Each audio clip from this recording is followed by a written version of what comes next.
Jack's Junior Oku Jack. Welcome, and this is Brand Jack. Welcome to yet another edition of Brand It. Hey, how you all doing? As you can see today, I'm in my green, lean, and should we say mean? Not mean in a good way mood. It was my birthday on the 18th of July. That was Tuesday, and my family decided to gift me this lovely green Victorian-looking dress. I hope you like it. I like it. It's a little bit long sleeve for my liking, but hey, when family gives you something, that's love in action. That's pure love in action.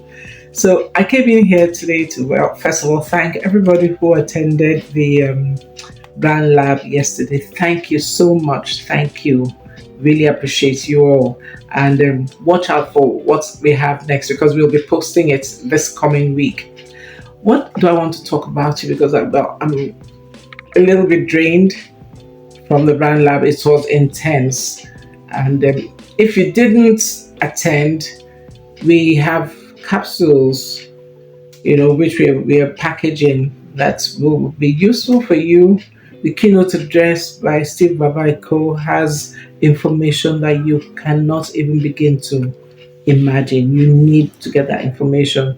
Then we thought about it. What is a brand without being legal? How far can you go? Because we're talking about rockstar brands now. How far can you go without being legal? You can go just so far and then stay there. If you're happy with that, that's fine, And then we also talked about the financial aspects. Who gives you money? How do you cope with this economy? Do you even know what the different socioeconomic indices are? Do you know how to make sure that your money and the corporate money are different so that you can keep turning a profit and stay in business? And then we looked at designs, how you look, how you package yourself and appear to the public. Now, we're going to put all of those packages out, and if you're interested, well, there'll be a number that we will post and you'll get to see it. So I want to actually go back, refer to something that I spoke about last week, and I want to dig in a little bit deeper into it. And those are the 6 eyes. And as I said, they weren't originally from me, but once I saw them on a devotional, I thought I should share them with you. But I'll take 3 of those eyes, and what I'll take will be information, intensity, and integrity. I want to wrap those around somebody called Robert Nesta Marley, popularly known as Bob Marley. I asked some of my colleagues, I said, when you think reggae, who comes to mind? What comes to mind? And they all said Bob Marley. And there are many other reggae stars, but Bob Marley pops to mind, and there are many reasons for that. These I'll dig into when we start talking about the personal brand. But let's start first with information. Now, this has nothing to do with Bob Marley. This is a question to you and to me. And I'll preface it with a story. When I was a copywriter back in the dark ages, of the late 1980s, I used to read voraciously. I still read voraciously. I used to get information because you really didn't know what information you would need in order to write, because you're writing for people. And it's the same thing now. As a brand, you are writing for people. You're not writing for yourself. So you have to find a way to get into their minds, get into their heads, capture their hearts. You have to find a way, and that's what kind of information do you have? Another important piece of information you need to have is anything that concerns the politics, the economics, the socioeconomics of the environment you're living in. And that might be your local environment, or it might be the general environment, or it might be the continental trends. What are you reading? What news are you listening to? Are you spending all your time getting information from the Bird or the Threads?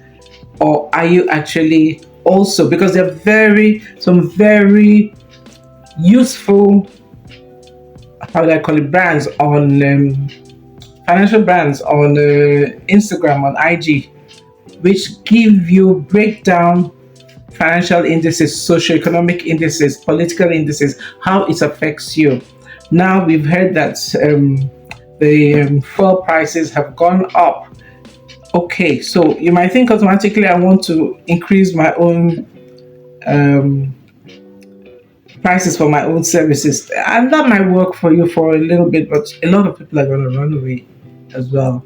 So there has to be a way that you can absorb some things and then pass on some. You can't pass on 100% to your clients. I have someone I buy from my groceries from, and yesterday or day before yesterday, she sent out a message that, oh, she has a number of goats for sale. Yes, and she has it at a good discount, a really really good discount. I mean, I wish I was going to buy. I was just in the market for goats for the family at that time.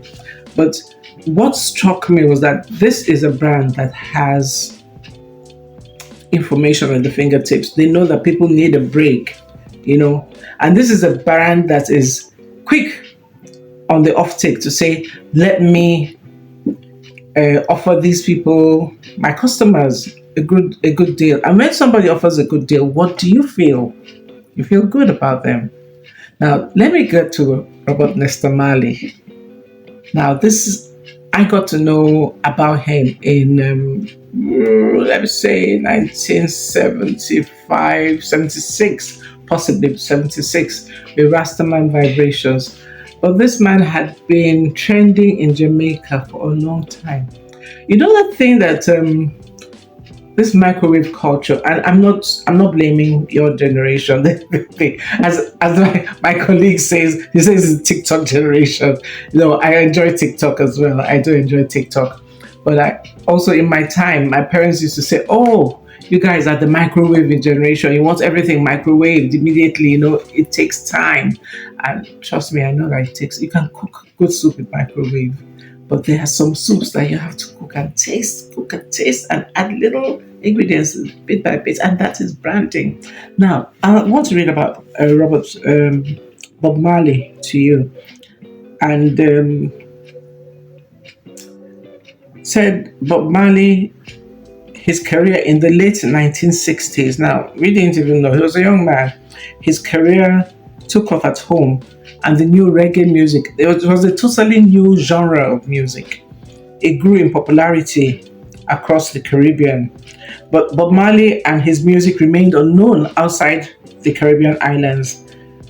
Then we had in 1974 a rock musician called Eric Clapton who did a cover of Bob Marley's song, a Bob Marley song called I Shot the Sheriff. I'm sure you know, I shot the sheriff, but I didn't shoot the deputy. Okay, so I'm not in the running for any singing award. So, and suddenly the world started to notice that niche. And when they noticed that niche, they noticed the man who was making it popular, and that was Bob Marley. Bob Marley had what we call intensity. If you remember what we said last week, it's like staying power, starting power is good, but staying power is great. Bob Marley had staying power. Years after he died when I was in uni. I have people who were not born when I was in uni who still remember and listen to Bob Marley music, or at least know of him, you know. So as reggae grew in popularity, so did Bob Marley. And he had the integrity. He ventured into politics. He ventured into, his personal life was something that all of us read about, you know. And then, but he stayed true to his music, no matter what. He was a political commentator. He could do a little bit of how would I call it, slow music from time to time, but he remained primarily a social commentator. And why do I say he had integrity? He remained consistent from beginning to the end. You would never see Bob Marley doing a duet with a Whitney Houston, for instance, and crooning, "Oh baby, I love you," and that kind of thing, which may have been a great thing, but he decided to stay in his lane. And when we say stay in your lane, it's very important. And when you also think about, you need integrity, you need intensity to stay in your lane. You need to be convinced that this is who you are, this is what you were meant put in the world to be. He started in the late 1960s.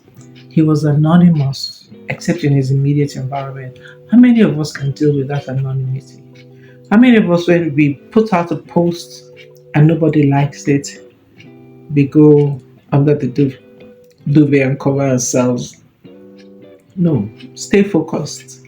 That is my guidance to you today. Stay focused. Stay focused. You may have to tweak things from time to time, but ask yourself, why did Bob Marley, whom you still know until now, why did Bob Marley not venture into other music? I'll continue these thoughts next week and I'll just tell you, because I'm going to go back into Bob Marley and branding like a rock star, because I believe it has a lot to do with who you are as a personal brand and what you bring out to the world. I hope you've enjoyed this. I will be sharing more of my own personal experiences and also a little bit more of Bob Nestor Marley. Till then, one love. See you.